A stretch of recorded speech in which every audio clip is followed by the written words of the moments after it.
माननीय सदस्य श्री असादुद्दीन ओवैसी जी। Thank you, madam.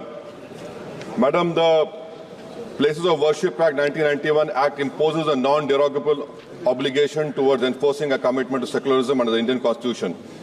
The law is hence a legislative instrument designed to protect the secular features of the Indian Constitution, which is one of the basic features of the Constitution. Non-derogation is the foundational feature of the fundamental constitutional principles of which secularism is a core component. The Places of Worship Act is thus a legislative intervention which preserves non-derogation as an essential feature of our secular values.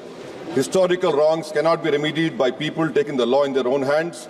In preserving the character of the Places of Worship Act, Parliament has mandated in no uncertain terms that history and its wrongs shall not be used as instruments to oppress the present and future. Madam, this was said in the 7-judge constitutional bench in the judgment of Babri Masjid Ram Mandir. I demand from the government that to execute the laws made by Parliament, its non-enforcement is a violation of Parliament's sovereignty. Madams, 12 egregious cases have been filed against masjid and dargahs to convert or change their character, which includes Baba Budangi Dargah in Karnataka, Biju Mandil Masjid in Vidisha, Madhya Pradesh, Baduddin Shah Dargah in Bagpat. The Modi government must give a clear answer as to its commitment to implement and defending laws made by Parliament. The Modi government must file a reply in Supreme Court defending the law in the interest of a country and to uphold the Parliament's sovereignty.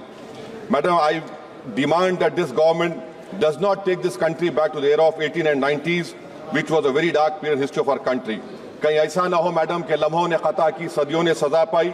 मैं हुकूमत से इस बात का मुतालबा करता हूं कि ऐसी तंजीमों की हरगिज सियासी तौर पर सरपरस्ती ना करें जो इस मुल्क को कमजोर करना चाहते हैं। बहुत बहुत शुक्रिया।